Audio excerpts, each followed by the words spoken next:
Good evening and welcome to State of Business on Art Television. I'm Tamiru Nimsa. Let's have a look at the headlines. Sri Lanka tourism keeps on the growth trajectory.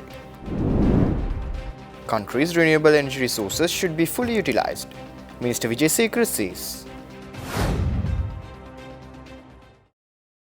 News in detail. Sri Lanka's tourism sector is experiencing a remarkable surge, with the country welcoming over 100,000 tourists in the initial 20 days of April. Tourism Minister Harin Fernando announced the provisional figures, revealing a year-to-date figure of 740,000 tourists, indicating a promising year for the sector after facing multiple setbacks in recent years.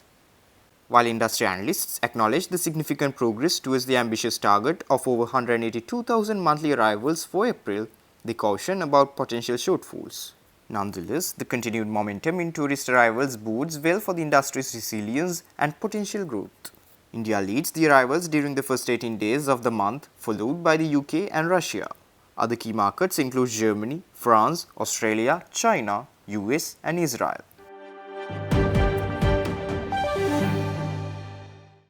Power and Energy Minister Kanchana Wijesekara said that with the abundant renewable energy resources, Sri Lanka has the capability to become an energy exporter to the world. The minister said this speaking at a press conference held in Colombo recently. අපේ තියෙන පුනර්ජනනයේ විභවයන් ගත්තම අපේ රටේ අවශ්‍යතාවයන් වලට වැඩි අපිට සැපයුමක් දෙන්න පුළුවන් විභවයන් අපිට තියෙනවා. සූර්ය, සුළං මේ විභවයන් දෙකෙන්ම අපිට ඒක පාවිච්චි කරන්න පුළුවන්. ඒ පාවිච්චි කිරීමේදී අපි ඒක පාවිච්චි කරන්න නම් අපිට වෙන්නේ ඉන්දියාව සහ අපි කලාපීය රටවල් එක්ක අපි සම්බන්ධ විය යුතුයි. අද ඉන්දියාව බංග්ලාදේශෙත් එක්ක සම්බන්ධ වෙලා ඉන්නේ. ඉන්දියාව නේපාලෙත් එක්ක සම්බන්ධ වෙලා ඉන්නේ. ඉන්දියාව භූතානෙත් එක්ක විදුලිය සම්බන්ධ වෙලා තියෙනවා. ලෝකේ දැන් කතා බහට ලක් වෙනවා ඉන්දියාව දකුණු ආසියාව පමණක් නෙවෙයි මැද පෙරදිග සිට දකුණු ආසියාවටත් දකුණු ආසියාවේ සිට නැගෙනහිර ආසියාවටත් මේ විදුලි සම්බන්ධ සම්ප්‍රේෂණ ප්‍රහන් ගෙනියා යුතුයි කියලා. මොකද බොහෝ රටවල් තියෙනවා ඔවුන්ට මෙවැනි විභවයන් නැහැ. ඒ නිසා මේ විභවයන් ගැන අපි කටයුතු කරලා අපේ විදුලි සම්බන්ධතාවය ඉන්දියාව පමණක් නෙවෙයි කලාපීය වශයෙන් අපි පුළුල් කරගත්තොත් අපිට ආනයනය කරන රටක් වෙනුවට විදුලිය අපනයනය කරන රටක් බවට පරිවර්තනය වෙන්න පුළුවන්. ඒක කරන්න හැබැයි ටික කාලයක් යනවා. නමුත් දැම්මම ඒ සඳහා අවශ්‍ය යටිතල පහසුකම්, ඒ සඳහා අවශ්‍ය සැලසුම් ක්‍රියාත්මක කළ යුතුයි. අපි හැමදාමත් අපි අර රේස් එකේ අන්තිමට තමයි අපි ගිහිල්ලා එල්ලෙන්නේ. අනිත් රටවල් හැම එකක්ම න්‍යෂ්ටික බලාගාර, වෙනත් බලාගාර විභවයන් වලට යනවා. අපි ඒ පිරිස ඒක කරලා ඉවරනාට පස්සේ අපි යන්නේ.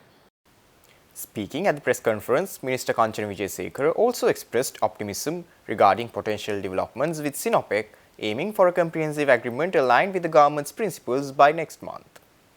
So Hambantota refinery, we have decided to award it to Sinopec Refinery Company Limited. So they are negotiating on certain aspects on the agreement right now. There are concerns on how the water supply is going to be provided for the refinery requirements, and they want to increase their capacities. So when they increase their capacities, the land extent that they need to have, the logistics requirements that they need to have, port access in Hambantota, the water resources access, and also the BUI conditions. So accordingly, we have given our recommendations and our decisions. I think they will probably come back by May this year, and we are hoping to sign the agreement once everyone has agreed on the principles of the agreement. I think it should be signed at least by June this year. Only up to 10% of the volume is allowed for domestic sales, and there is no commitment by the government to purchase anything. That is the EUI conditions. We won't deviate from our EUI conditions.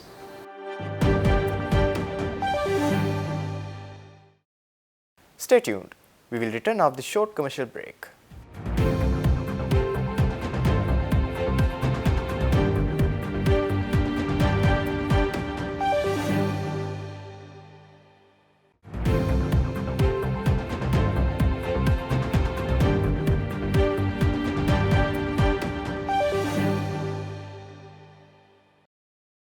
Welcome back after the break.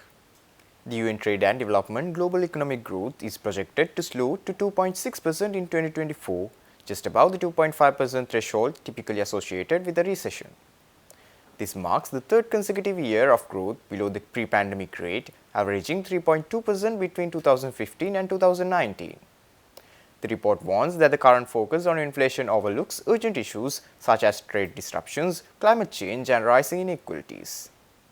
The report calls for structural reforms and coordinated global efforts, emphasizing both supply-side policies to boost investment and demand-side measures to enhance employment and income. Africa is projected to grow at 3% in 2024, with challenges from armed conflicts and climate impacts, particularly affecting Nigeria, Egypt, and South Africa. In South America, economic growth is slowing, with Brazil expected to grow at 2.1% and Argentina facing a 3.7% contraction due to external pressures and complex debt negotiations. The United States is expected to grow at 2%, reflecting concerns over high household debt levels. China targets around 5% growth, while India's economy is buoyed by strong public investment, projecting a 6.5% expansion. Japan is expected to grow at 1% amid export demand challenges. Major economies like France, Germany, and Italy project economic slowdowns, with growth rates ranging from 0.8% to 1.3% due to industrial and fiscal challenges.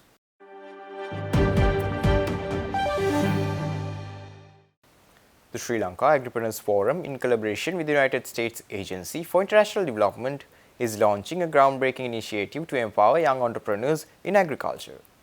This initiative, known as the Accelerator Bootcamp, aims to provide essential training and support to agricultural startups, small and medium-sized enterprises, and innovative agripreneurs across the country. Scheduled to take place on April 27, 2024 at the Ceylon Chamber of Commerce in Colombo, the Accelerator Bootcamp promises to be a day filled with invaluable insights and practical knowledge. Attendees can expect expert-led sessions covering critical areas such as design thinking, marketing, operations management, financial literacy, and pitching and presenting. This initiative couldn't come at a more crucial time for Sri Lanka's agricultural sector, as it seeks to harness the potential of its youth and drive innovation in the industry. With the support of USAID and SLAF, agripreneurs will have the opportunity to equip themselves with the skills and resources needed to succeed in today's competitive market.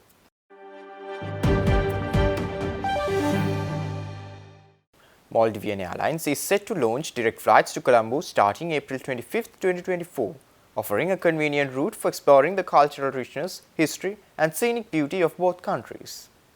Maldivian Airlines, the national carrier of the Republic of Maldives, has appointed Navaloke Air Services as the general sales agent to handle passengers and cargo, facilitating seamless travel experiences.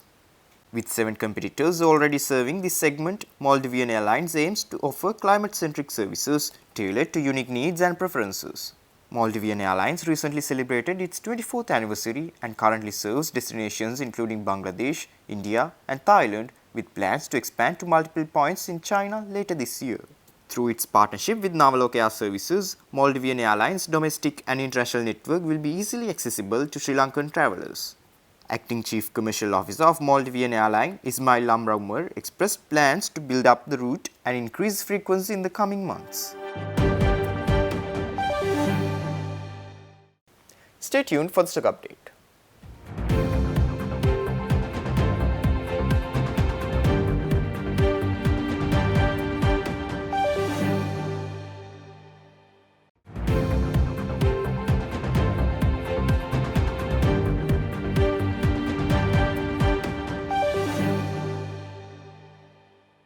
Trading at Colombo Stock Exchange ended on positive notes today. The all share price index gained 75.18 points to close at 11,828.22, and the S&P SL20 gained 32.46 points to close at 3,481.89. The turnover was 1.3 billion rupees and over 114 million shares were traded. Up next are forex rates.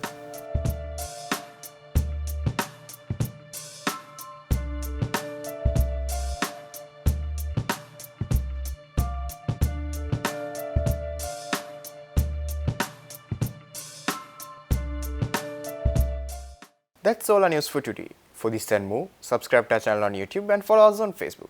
Take care and good night.